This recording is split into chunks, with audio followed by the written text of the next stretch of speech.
کہ جو اللہ کا ڈر دل میں نہیں آ رہا ہے کہ ہمیں گناہوں کا احساس ہی نہیں رہا ہے، یعنی گناہ کرتے کرتے اتنے عادی ہو چکے ہیں کہ گناہ ہو جاتا ہے، ہمیں یہ خیال ہی نہیں آتا ہے کہ میں نے اللہ کی نافرمانی کر لی، میں نے گناہ کر لیا، میں نے میرے پروردگار کو ناراض کر لیا۔ اتنی گناہ کی عادت پڑ گئی ہے کہ گناہ کا احساس ہی دل سے نکل گیا ہے۔ اگر ہمیں احساس ہوتا کہ میں گناہ کر رہا ہوں تو سٹاپ ہو جائے گا، رک جائے گا، شرمندگی ہوگی، آنسو نکلیں گے، اللہ سے معافی مانگے گا، ندامت ہوگی۔ لیکن جب احساس ہی نہیں رہتا ہے تو اس وقت یہ پتہ ہی نہیں چلتا ہے کہ میں گناہ کر رہا ہوں، اور گناہ پر گناہ ہوتے جاتے ہیں اور ہم اللہ کی نافرمانی کرتے ہیں۔ تو کبھی ایسا ہوتا ہے کہ اتنے گناہ دل و دماغ پر چھا جاتے ہیں کہ پتہ ہی نہیں چلتا ہے کہ میں گناہ کر رہا ہوں۔ اس کی میں مثال دوں، بچپن میں جب ہم بامبے میں ٹرین میں، وہاں کی جو لوکل ٹرینز ہے وہاں سے سفر کرتے تھے، اور اگر آپ نے بھی کبھی سفر کیا ہو تو ٹرین سے جب ہم جاتے تھے تو جھوپڑ پٹی، ہٹ، چھوٹے چھوٹے گھر اور جھوپڑ پٹی ہے، اور وہاں پر گندی نالیاں بہ رہی ہے، اتنی بدبو آتی کہ ہمارے ہاتھ آٹومیٹکلی ناک پر چلے جاتے اور ہم اپنے ناک کو بند کر لیتے تھے، اتنی بدبو آیا کرتی تھی۔ اور دل میں یہ خیال آتا تھا کہ یہ لوگ یہاں رہتے کیسے ہوں گے، ہم یہاں سے صرف پاس ہو رہے ہیں، ٹرین ہماری گزر رہی ہے، اتنی بدبو آتی ہے ان نالیوں کی وجہ سے اور گندگی اور کھاڑی کی وجہ سے، اور لوگوں کے گھر ہیں وہاں پر، چھوٹے چھوٹے جھوپڑے بنے ہوئے ہیں، تو ہم ناک بند کر لیتے تھے کہ لوگ کیسے رہ سکتے ہوں گے، اور یہاں پر ان لوگوں کو کس طریقے سے زندگی گزارتے ہیں، ہم تو یہاں سے گزر بھی نہیں سکتے ہیں۔ یا آپ کو میں اگزامپل دوں کہ جب سورت سے بھروچ ہائی وے پر جاتے ہیں تو ہائی وے پر سائیڈز پر وہ GIDC کی اور ONGC کی وہ گیس کی فیکٹریز ہے، اتنی بدبو آتی ہے ہائی وے پر۔ جب ہماری گاڑی وہاں سے پاس ہوتی ہے یا انکلیشور کے قریب سے تو لوگ اپنے رومال کو ناک پر رکھ لیتے، اتنی بدبو آتی ہے۔ تو خیال یہ آتا ہے کہ یہ لوگ یہاں رہتے کیسے ہوں گے، یہاں پر یہ جھوپڑ پٹیوں میں تو ان کی زندگی وہاں پر گزر جاتی ہے۔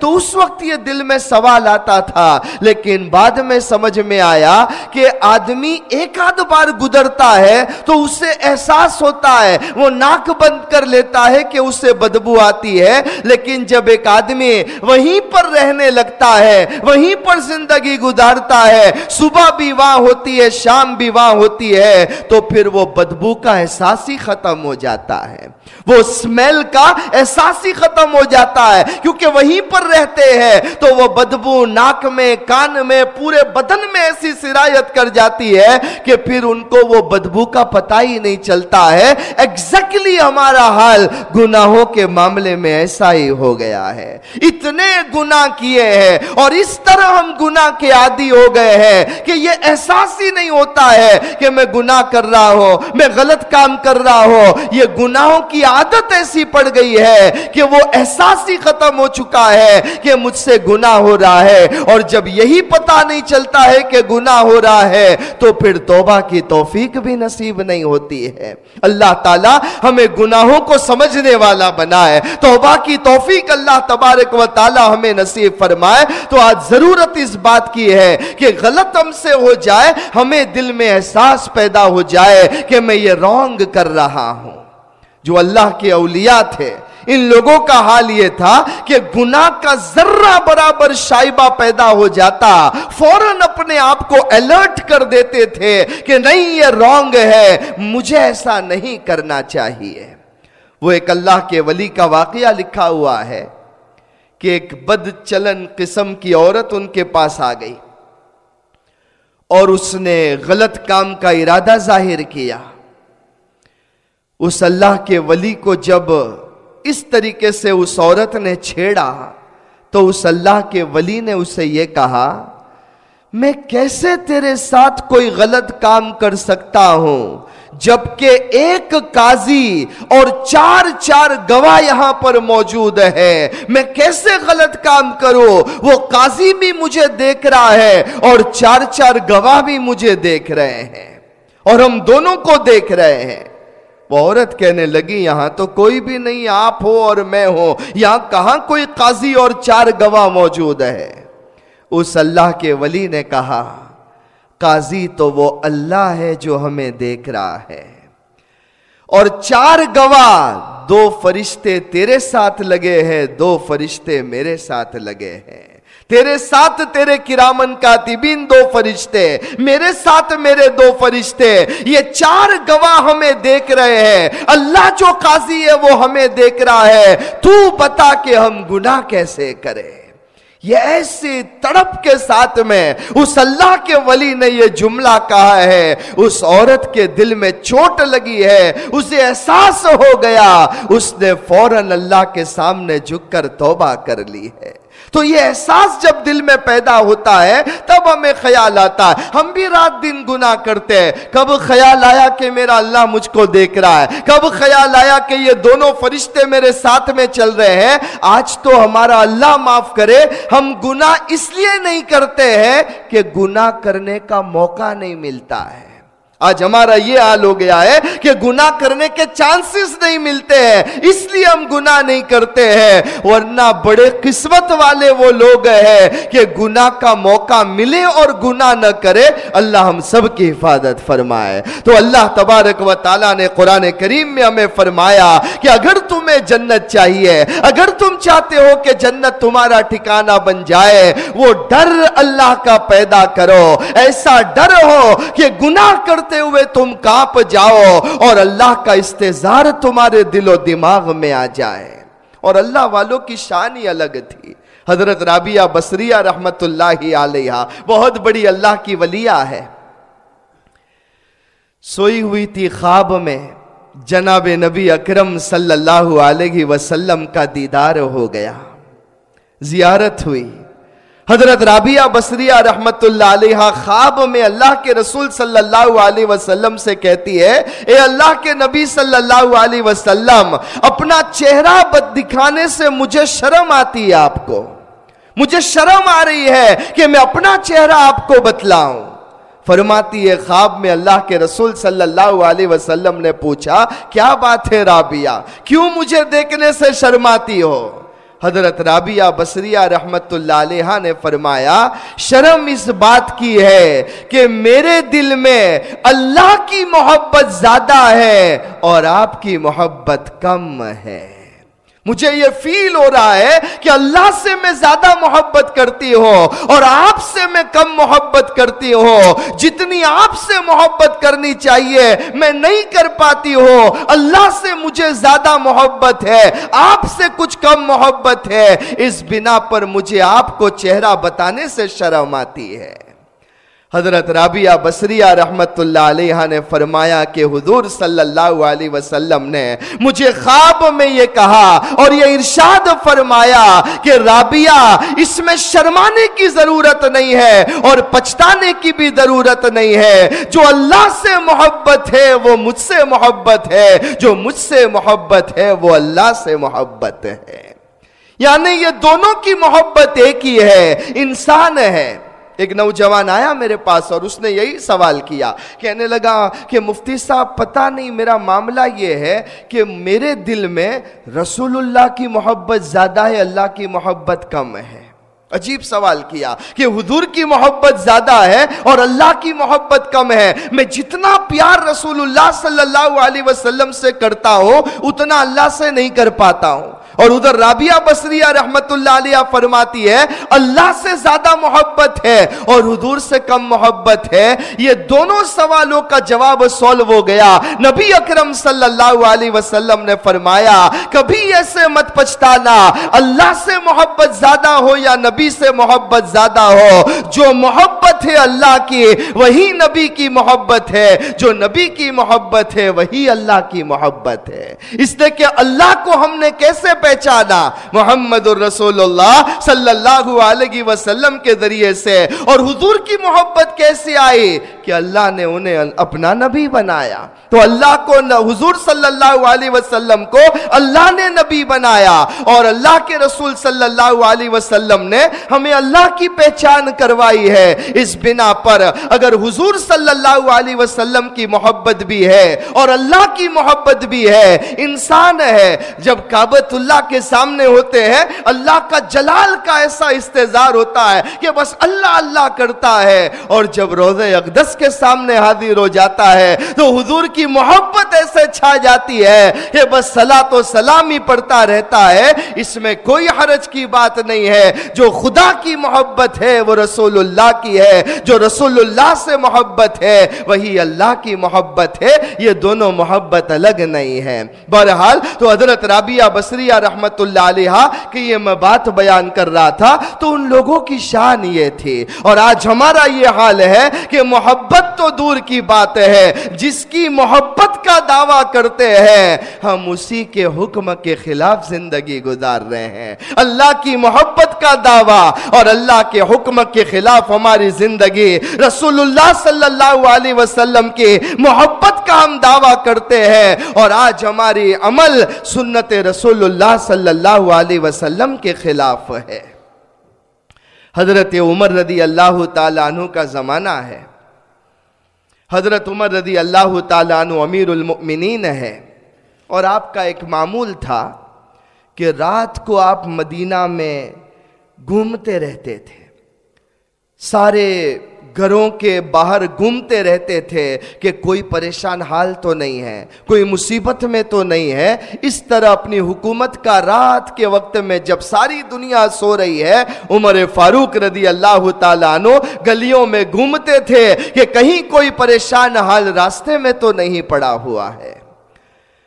حضرت عمر رضی اللہ تعالیٰ عنہ گزر رہے تھے تو چھوٹے چھوٹے گھر تھے اس زمانے میں، تو ایک گھر میں سے آواز آ رہی تھی رات کے وقت، ایک ماں کہہ رہی تھی بیٹی اٹھ، بیٹی اٹھ جا، تیری نیند ختم کر، جلدی اٹھ جا۔ ماں بیٹی کو کہہ رہی ہے اٹھ اٹھ جلدی اٹھ، میں نے اونٹنی کا دودھ نکال لیا ہے، جلدی اٹھ جا، پانی لے کر آ تاکہ ہم پانی دودھ میں ملا دیں گے اور صبح میں اسے بیچ دیں گے۔ حضرت عمر فاروق رضی اللہ تعالیٰ عنہ گھر کے باہر ہیں، وہ بڑھیا کو پتا نہیں ہے، بیٹی کو اٹھا رہی ہے، اور وہ بیٹی ہے اٹھ نہیں رہی ہے، کہہ رہی بیٹی جلدی اٹھ جا، دودھ تیار ہے، پانی لے کر آ تاکہ پانی کو دودھ میں ملا دے۔ بیٹی اس کے بعد اٹھتی اور کہتی ہے کہ امی جان روزانہ ہم یہ کرتے ہیں کہ پانی کو دودھ میں ملا دیتے ہیں، لیکن آج ہم یہ نہیں کریں گے، کیونکہ حضرت عمر رضی اللہ تعالیٰ عنہ جو ہمارے امیر المؤمنین ہیں انہوں نے اعلان کیا ہے کہ کوئی دودھ میں پانی نہ ملائے، دودھ میں پانی ملانا یہ چوری ہے، اس بنا پر پیور دودھ کو بیچا کرے، پانی کو نہ ملائے، اور اگر کوئی پکڑا گیا تو اسے سخت سزا ہوگی۔ یہ بیٹی نے اپنی ماں سے کہا تو ماں کہنے لگی بیٹی ہمارے گھر میں ہم دودھ میں پانی ڈالیں گے، عمر کو کیا پتا چلے گا، عمر کے ساتھیوں کو کہاں پتا چلے گا، عمر کی پولیس کو کیسے پتا چلے گا، کسی کو پتا نہیں چلے گا، چل بیٹی لے آ پانی اور پانی کو ملا دے۔ اس بیٹی نے جواب دیا امی جان عمر کو پتا نہیں چلے گا، عمر کے ساتھیوں کو پتا نہیں چلے گا، عمر کی پولیس کو پتا نہیں چلے گا، لیکن عمر کا خدا تو ہمیں دیکھ رہا ہے، امبی اللہ ہمیں دیکھ رہا ہے، میرا خدا، آپ کا خدا، عمر کا خدا وہ ہمیں دیکھ رہا ہے، ہم اللہ کو کیا جواب دیں گے اگر ہم چیٹ کریں گے۔ یہ ماں بیٹی کی باتیں ہو رہی ہے، امیر المؤمنین حضرت عمر رضی اللہ تعالیٰ عنہ گھر کے باہر ہے، انہوں نے یہ سنا اور اس گھر پر ایک نشان لگا دیا اور پھر چلے گئے۔ صبح کا وقت ہوا، حضرت عمر رضی اللہ تعالیٰ عنہ نے اپنی پولیس کو، اپنے فوجیوں کو بلا کر یہ کہا کہ ایک گھر پر ہم نے نشان لگایا ہے، اس جگہ پر یہ گھر ہے، وہاں پر ایک بوڑھی ماں اور اس کی بیٹی رہتے ہیں، ان کو میرے دربار میں لے کر آؤ۔ اب یہ گئے،